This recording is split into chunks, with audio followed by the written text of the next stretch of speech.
Esther pensait avoir trouvé la volonté de Dieu. Un homme selon le plan de Dieu, un homme de prière, respecté, et un modèle aux yeux de son pasteur. Elle avait gardé sa pureté, sa foi, ses promesses. Mais au lieu d'un foyer béni, elle a découvert un piège. Derrière les belles paroles et les longues prières se cachait un secret terrifiant, une vérité qu'on ne devait jamais voir. Ce qu'Esther a vu cette nuit-là dépasse tout entendement. Asseyez-vous confortablement et écoutez avec attention l'histoire vraie d'une jeune femme chrétienne, livrée à l'ombre, au nom de la lumière.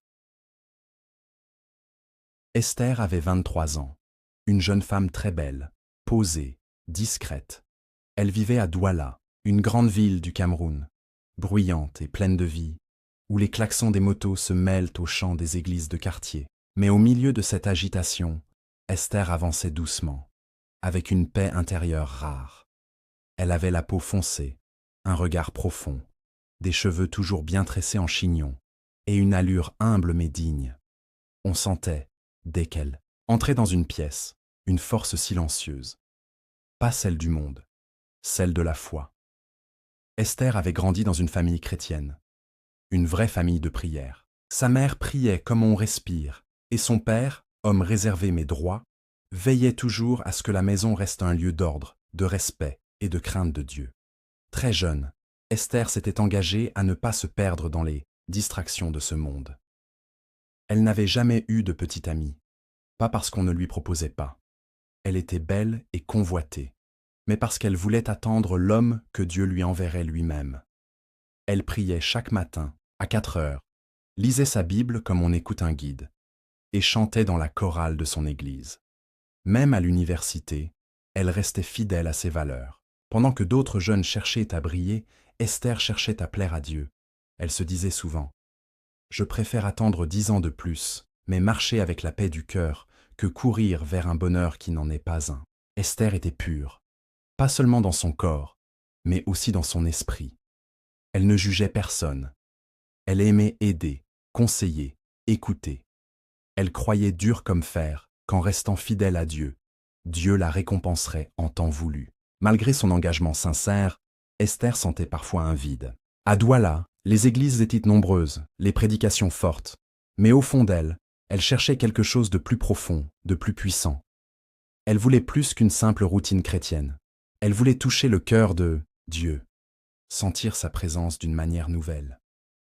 Un soir, après un culte à son église habituelle, une amie lui parla d'une autre assemblée. La mission de la lumière éternelle. On disait que là-bas, la présence de Dieu était intense, que des miracles s'y produisaient, que les pasteurs voyaient des visions et prophétisaient avec puissance. Curieuse et avide de grandir dans sa foi, Esther décida d'y aller. Si je peux me rapprocher encore plus de Dieu, pensait-elle, alors je dois essayer. Le dimanche suivant, elle franchit les portes de cette nouvelle église. L'atmosphère était électrique, chants enflammés, cris de prière, prophéties retentissant dans tous les coins. Tout semblait vibrant, vivant et bien différent de ce qu'elle avait connu. C'est ce jour-là qu'elle aperçut pour la première fois le prophète Emmanuel, l'homme que tout le monde respectait, que beaucoup appelaient affectueusement « Papa ». Un homme charismatique, imposant, qui prêchait avec une voix forte et des gestes sûrs. Il parlait de révélation, de destinée, de mariage prédestiné par Dieu. Esther, assise au fond de la salle, écoutait avec admiration. Elle sentait qu'ici, peut-être, elle pourrait franchir un nouveau cap dans sa vie spirituelle. Elle ne savait pas encore que ce nouveau chemin allait l'emmener bien plus loin que ce qu'elle avait jamais imaginé. Après ce premier culte à la mission de la lumière éternelle, Esther ne put s'empêcher de revenir. Chaque semaine, elle était présente.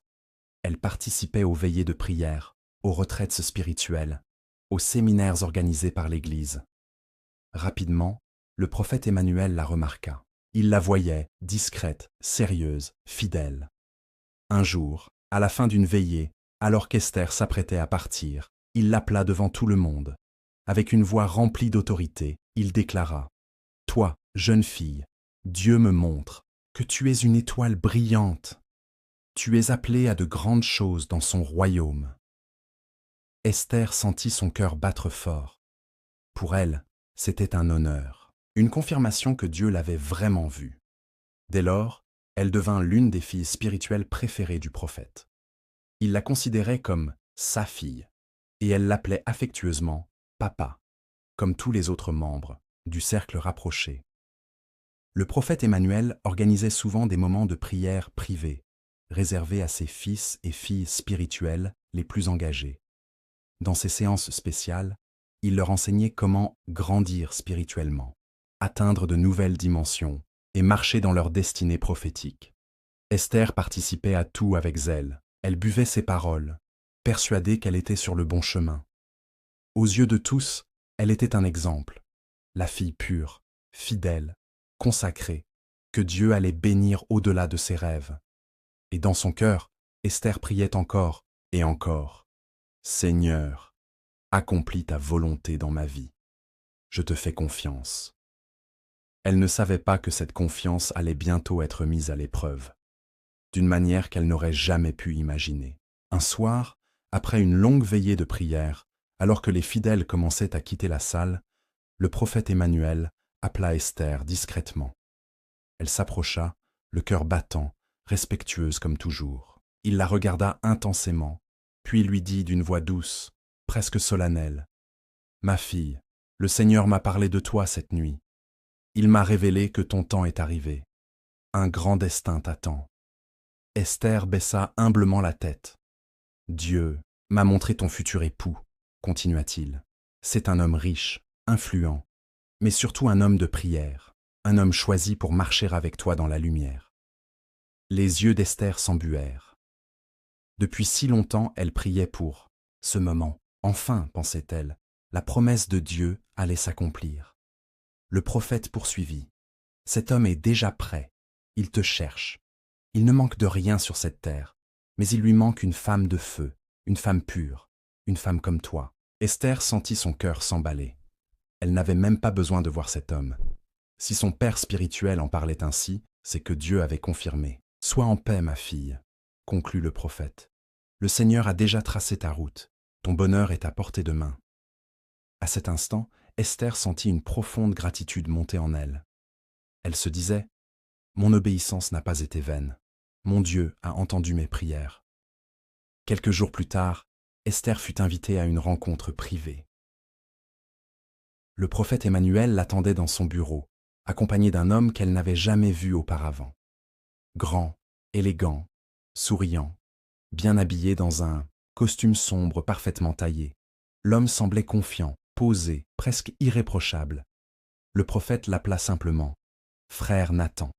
« Voici l'homme dont je t'ai parlé, ma fille, » dit le prophète avec un grand sourire. « Il est prêt à prendre une épouse, et il sait que c'est toi. » Esther sentit une chaleur étrange envahir sa poitrine. Elle baissa les yeux par respect. L'homme la salua avec calme, son regard mystérieux ne quittant pas le sien. Ils échangèrent quelques paroles, très peu. Nathan restait poli, distant, mais quelque chose en lui dérangeait Esther. Elle ne savait pas exactement quoi. Une sensation confuse, un léger malaise qu'elle ne comprenait pas. Une fois rentrée chez elle, elle tomba à genoux dans sa chambre et pria longuement. « Seigneur, est-ce vraiment lui? Pourquoi mon cœur ne se réjouit-il pas ?» Le lendemain, elle retourna voir le prophète. « Papa, je suis troublée. Je ne ressens pas la paix. Ce frère est peut-être bon, mais je ne le sens pas. » Mais le prophète coupa court à ses doutes, d'un ton ferme mais rassurant. « Ma fille, l'apparence trompe. Tu vois l'extérieur, Dieu voit le cœur. Tu as trop prié pour douter maintenant. C'est l'homme que le Seigneur t'a préparé. » Esther se tut. Elle ne voulait pas désobéir, ni paraître rebelle. Après tout, elle avait toujours respecté l'autorité spirituelle. Elle croyait à la voix du prophète. Mais au fond d'elle, quelque chose ne passait pas. Après plusieurs rencontres avec frère Nathan, Esther décida d'en parler à ses parents. Le dimanche suivant, elle s'assit avec eux autour du repas. Sa voix tremblait un peu, mais elle finit par dire « Maman, papa, le prophète Emmanuel m'a parlé. Il dit que Dieu a choisi un homme pour moi. Il veut qu'on se marie bientôt. Un silence lourd remplit la pièce. Son père posa sa cuillère doucement. Un homme que nous ne connaissons pas, que tu ne connais presque pas. Il vient à l'église. Il est stable, respectueux. Et le prophète m'a assuré qu'il est rempli de foi, répondit doucement Esther. Mais sa mère, elle, fronça les sourcils. Une mère sans ce que les mots ne disent pas. Ma fille, est-ce vraiment ce que ton cœur veut? Ressens-tu la paix? Esther hésita. Elle voulait dire non, mais elle avait peur d'être vue comme désobéissante. Alors elle répondit simplement, « Je veux faire confiance à Dieu. » Ses parents n'étaient pas convaincus. Ils demandèrent à rencontrer Nathan. La rencontre eut lieu quelques jours plus tard. Nathan fut poli, bien présenté, mais distant. Il parlait peu, évitait le regard du père, et toute la soirée, un malaise flotta dans l'air. À la fin, son père prit Esther à part et lui dit « Ce garçon ne me rassure pas. Il est peut-être riche, peut-être pieux, mais quelque chose ne va pas. Ne te précipite pas. » Mais la pression était forte. Le prophète répétait que c'était la volonté de Dieu. Des membres de l'Église la félicitaient déjà comme la future épouse bénie du Seigneur. Et peu à peu, sous le poids de l'obéissance, de la reconnaissance et de la peur de désobéir à Dieu, Esther céda. Elle dit oui, pas avec le cœur, mais avec cette phrase qui change une vie. Si Dieu l'a dit, alors je me soumets. Face à la nouvelle, les parents d'Esther ne cachèrent pas leur inquiétude. Son père soupira profondément, posa sa main sur son cœur et dit avec gravité « Ma fille, tu n'as que 23 ans. Tu es encore si jeune, et tu n'as même pas terminé tes études. Pourquoi cette précipitation ?» Sa mère renchérit, les yeux brillants d'inquiétude. « Nous avions toujours rêvé de te voir finir ton diplôme. Tu as tant de potentiel. Pourquoi jeter tout cela pour un mariage aussi rapide ?»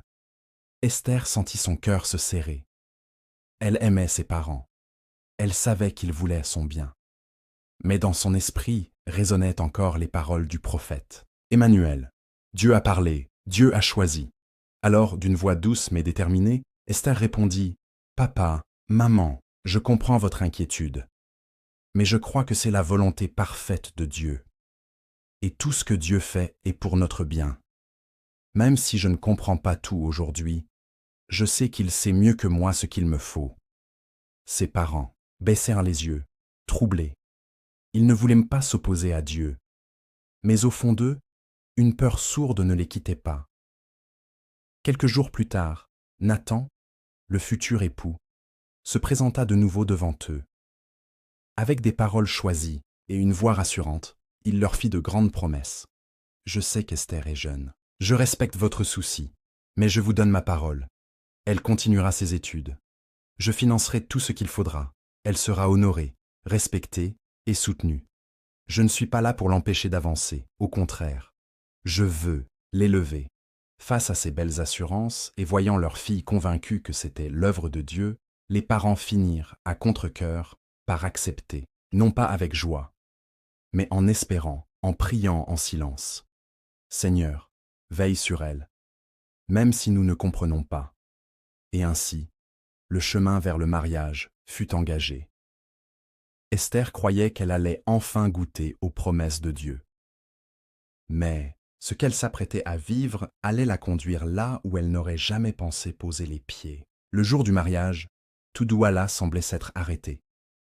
Esther, vêtue d'une robe blanche éclatante, avançait lentement vers l'autel, le cœur lourd, mais le regard fixé sur le prophète Emmanuel, qui la bénissait d'un sourire. Autour d'elle, les gens chantaient, dansaient, acclamaient. Dieu a honoré sa servante. Esther est bénie. Dieu a vraiment ouvert les cieux pour elle. Nathan, dans son costume taillé sur mesure, resplendissait.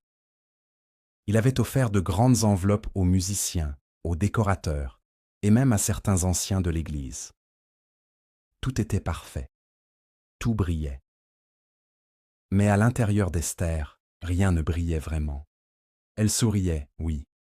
Mais c'était un sourire qu'on apprend à faire quand le doute est trop lourd à dire à voix haute. Après la cérémonie, Elle fut conduite dans sa nouvelle demeure, une grande maison, plantée au bord d'un quartier chic de Douala, marbre au sol, lustres suspendus, climatisation silencieuse, portail télécommandé, tout y était.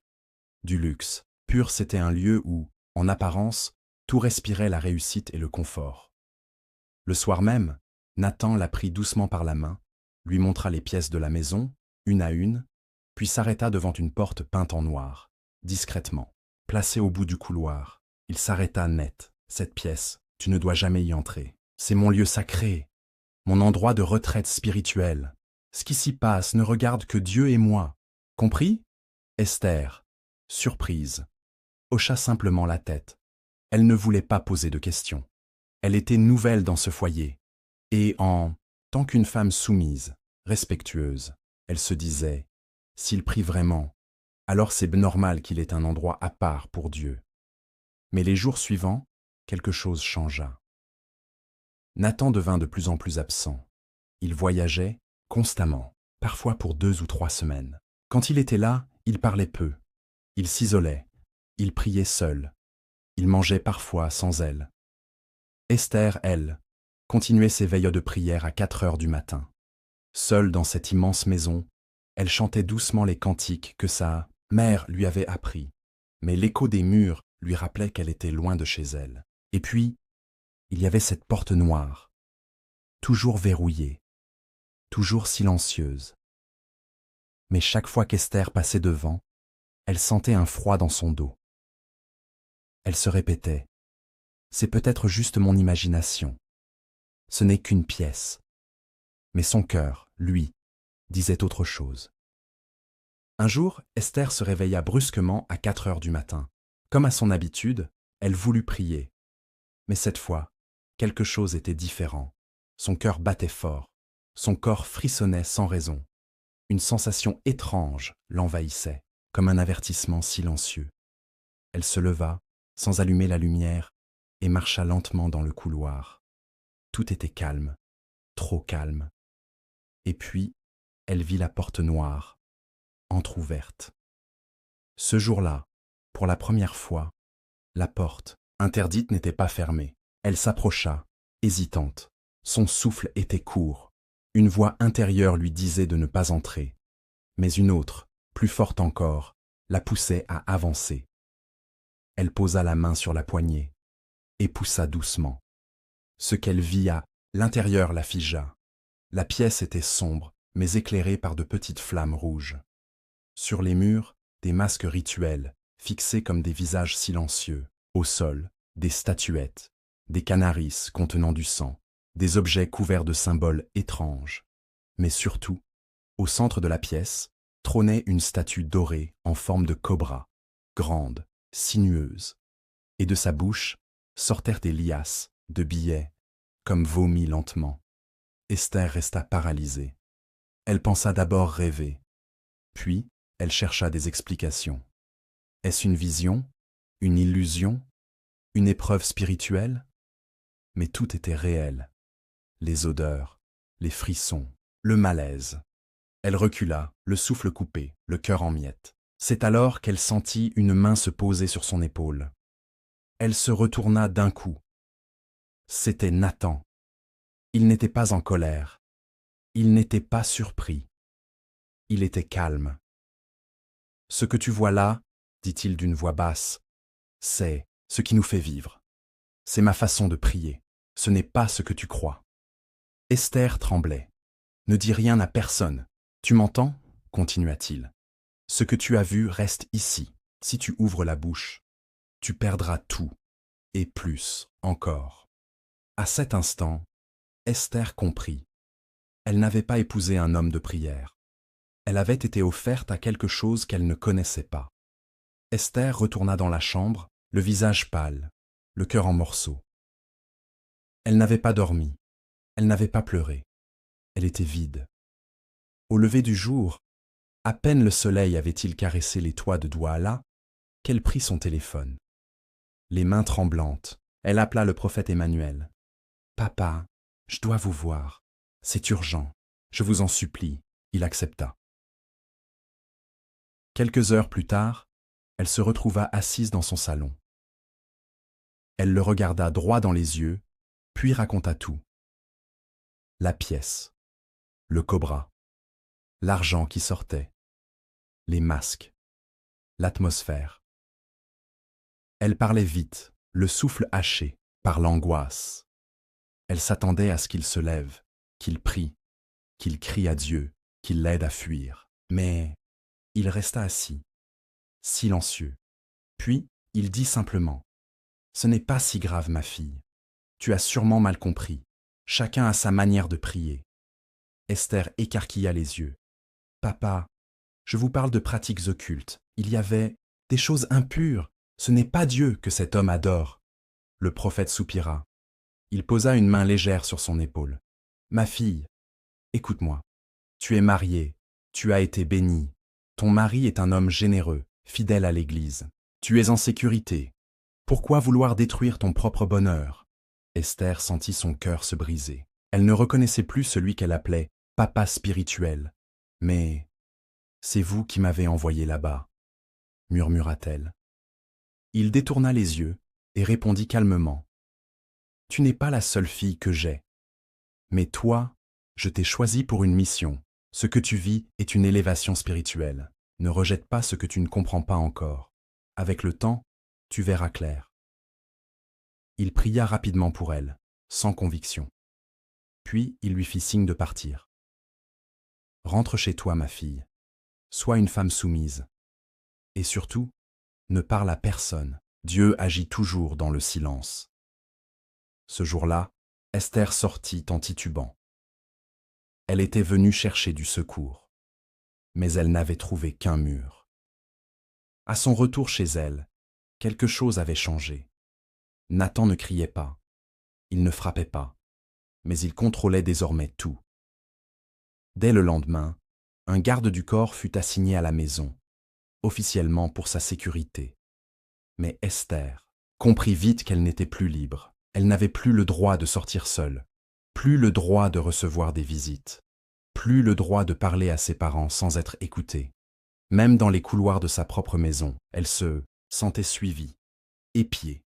La pièce noire était toujours là, fermée. Mais maintenant, elle hantait ses nuits. Parfois, au milieu de la nuit, des murmures s'élevaient depuis l'autre côté de la porte. D'autres fois, des chants bizarres, des sons étouffés, des odeurs d'encens lourds qui flottaient dans l'air. Elle se réveillait en sueur. Terrifiée, elle essayait de prier, mais ses prières résonnaient comme des appels perdus dans un désert. Chaque jour, elle sombrait un peu plus. Elle tenta d'appeler le prophète, mais il ne répondait plus. Quand elle se rendait à l'église, on l'empêchait de l'approcher. On lui disait « Il est en retraite spirituelle. Reviens une autre fois. » Elle n'était plus l'élue. Elle était devenue invisible. Un jour, elle tenta de sortir discrètement pour aller voir sa mère. Mais le chauffeur, sous ordre, refusa. Le garde la regardait fixement. « Madame, vous ne pouvez pas sortir seule. C'est pour votre bien. » Son bien, elle n'avait jamais été aussi seule, aussi brisée, aussi effrayée. Esther, la fille de prière, la servante fidèle, était désormais une prisonnière bien habillée, une épouse captive dans une maison dorée. Les jours passaient et se ressemblaient. Esther souriait devant les domestiques, parlait peu devant le garde du corps. Mais à l'intérieur, elle se vidait. Chaque soir, elle priait, mais sans force. Elle murmurait des versets, mais son cœur ne les sentait plus. Et surtout, elle ne rêvait plus. Même Dieu semblait silencieux. Mais un jour, une ancienne amie d'enfance, Déborah, réussit à la retrouver. Déborah avait grandi avec elle. Elle connaissait ses silences, ses regards. Elle s'était inquiétée de sa disparition des réseaux sociaux, de ses silences au téléphone. Alors, un matin, elle força le passage jusqu'au portail. Elle prétexta une livraison oubliée. Le garde hésita, puis la laissa entrer, brièvement. Quand Esther vit Déborah, ses yeux s'embuèrent. Elle voulut la prendre dans ses bras, mais il y avait des caméras partout, des oreilles, des regards. Elles s'assirent dans le salon. « Tu vas bien ?» demanda Déborah doucement. Esther hocha la tête, mais ses yeux disirent le contraire. Déborah comprit. « Alors, D'une voix rapide, presque en chuchotant, elle dit « Je ne vais pas rester longtemps. Mais si un jour tu as besoin de sortir, de t'échapper, je suis là. Peu importe l'heure, peu importe où, je viendrai. » Esther ne répondit pas. Elle ne pouvait pas. Mais au fond d'elle, une petite flamme venait de se rallumer. Les jours suivants, elle fit semblant. Elle rit un peu, parla davantage. Elle attendait le bon moment. Une faille, une distraction, une chance. Et un jour, cette chance arriva. Un dimanche matin, Nathan était parti pour un séminaire. Le garde du corps, distrait par un appel. La cuisinière au marché. Esther n'hésita plus. Elle attrapa son sac, son téléphone, et sortit calmement par la porte arrière. Elle appela Déborah, les larmes coulant sur ses joues. « Je suis prête. Viens me chercher. » Déborah conduisit Esther en silence jusqu'au quartier de ses parents. Pendant tout le trajet, Esther regardait par la fenêtre sans dire un mot. Son visage était calme, mais son âme était bouleversée. Quand ils arrivèrent devant la maison familiale, sa mère sortit en courant. Elle n'avait pas vu sa fille depuis des semaines. Et là, en la voyant descendre de la voiture avec le visage fatigué, les vêtements froissés, les yeux rouges, elle sut. « Ma fille, qu'est-ce qu'on t'a fait ?» Ils entrèrent tous les trois dans le salon. Esther s'assit, prit une grande inspiration et raconta tout. Du début à la fin. La pièce interdite, le cobra doré, l'argent, les menaces, le silence du prophète Emmanuel, et cette vie qu'elle vivait enfermée, isolée, effacée. Ses parents, d'abord sous le choc, l'écoutèrent sans l'interrompre. Quand elle eut terminé, sa mère éclata en sanglots. Son père, les yeux humides, murmura « On t'a envoyé dans la gueule du serpent et on t'a fait croire que c'était Dieu. » Pendant ce temps, Nathan était rentré chez lui. La maison était silencieuse, trop silencieuse. Quand il réalisa qu'Esther n'était plus là, il entra dans une colère noire. Il convoqua immédiatement le garde, la cuisinière, la femme de ménage. Comment a-t-elle pu sortir? Qui l'a laissé partir? Il hurla, lança des objets contre le mur, menaça de tous les renvoyer, voire pire. Puis il prit son téléphone et appela le prophète Emmanuel. Quelques minutes plus tard, le prophète, furieux, composa le numéro d'Esther.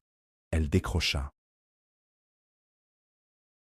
La voix du prophète résonna, froide, dure, autoritaire. « Ma fille, où es-tu? Tu dois rentrer immédiatement chez toi. Ce que tu fais est une honte. » Esther répondit d'une voix calme, mais ferme. « Papa, je suis chez mes parents, et je ne rentrerai pas. Je ne peux plus vivre dans cette maison. Je veux divorcer. » Un silence s'installa.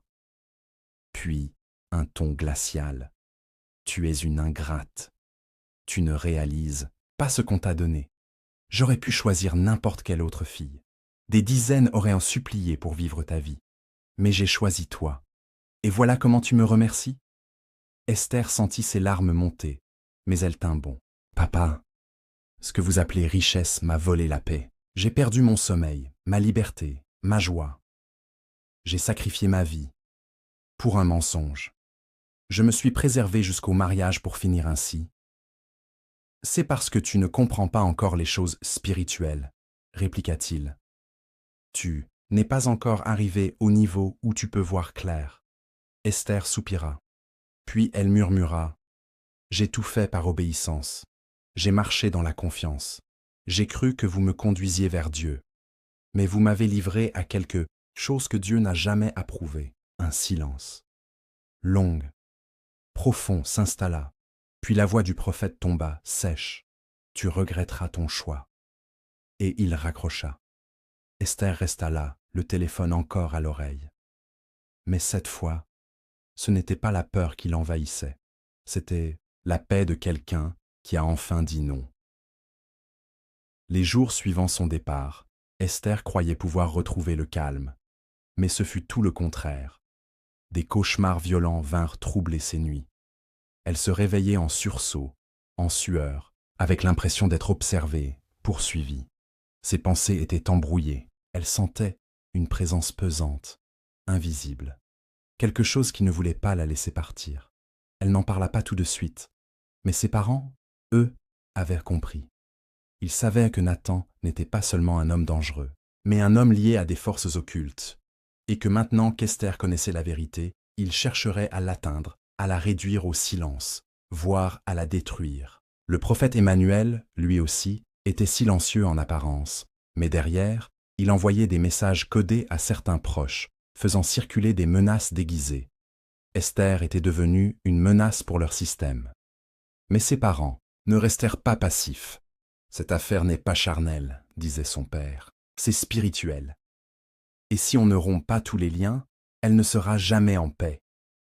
Alors, un matin, ils la prirent par la main et l'emmenèrent dans une petite église évangélique, en dehors du tumulte de la ville. Un lieu humble, dirigé par un homme de Dieu discret mais puissant dans la prière, le pasteur Mbala. Il écouta leur récit, longuement, puis il dit simplement « Cette jeune femme a été liée par des alliances spirituelles, il faut les briser. » Commencèrent alors plusieurs jours de jeûne, de prières de délivrance et de combats spirituels. Esther tomba, cria, pleura, vomit parfois. Ce qu'elle portait en elle était profond. Mais peu à peu, les chaînes se sont rompues. Un à un, les liens invisibles ont été détruits, les pactes faits par tromperie, les envoûtements silencieux, les peurs plantées dans son esprit. Et un soir, pendant une dernière séance de prière, Esther s'est effondrée. Mais cette fois, pas de douleur. Elle s'est écroulée dans une paix douce, comme si enfin, elle était libre. Le lendemain matin, elle s'est réveillée, le sourire aux lèvres. Pas un grand sourire, un petit, mais vrai. Elle a pris une douche, mangé un vrai repas. Et surtout, elle a ouvert sa Bible et senti que Dieu était là. Pas un Dieu de peur, pas un Dieu d'obligation ou de manipulation, mais un Dieu d'amour, un Dieu de liberté. Elle a repris ses études, lentement mais sûrement. Elle a retrouvé Déborah. Elle a repris contact avec ses vrais amis. Elle riait de nouveau. Elle chantait. Et parfois, elle s'arrêtait, regardait le ciel et murmurait « Seigneur, je suis encore là, brisée peut-être, mais libre. » Esther croyait avoir été choisie pour une bénédiction, mais la vérité, c'est qu'elle avait été désignée comme une offrande. Nathan n'était pas venu pour l'aimer. Il était venu pour lier son destin à une force obscure, l'enfermer dans une prison dorée et l'éteindre à petit feu. Et le prophète Emmanuel, qu'elle considérait comme un père spirituel, n'était que la passerelle parfaite entre l'apparence de la lumière et la réalité de l'ombre. Leur plan était d'éteindre la lumière d'Esther, voler sa paix, détourner sa foi, et surtout l'empêcher de découvrir qui elle était vraiment en Dieu. Mais ce qu'ils n'avaient pas prévu, c'est qu'elle allait se relever, qu'elle allait parler, et qu'elle allait briser le silence que tant d'autres avaient accepté. Comme le disait le vieux pasteur Mbala à la fin de la délivrance, ce ne sont pas tous ceux qui prient fort qui prient Dieu. Certains se déguisent en anges de lumière, mais leur cœur appartient à l'abîme. Et ce jour-là, Esther a compris, elle n'avait pas perdu sa destinée. Elle venait de reprendre ce que Dieu avait toujours voulu pour elle. Morale de l'histoire. Ce n'est pas parce qu'un homme connaît les versets qu'il connaît Dieu. Ce n'est pas parce qu'il porte une Bible qu'il a les mains propres. Dans ce monde, le diable ne vient plus en cornes et en feu. Il vient bien habillé, il parle doucement, il prie fort, et il se fait appeler papa. Mais tout ce qui brille n'est pas lumière.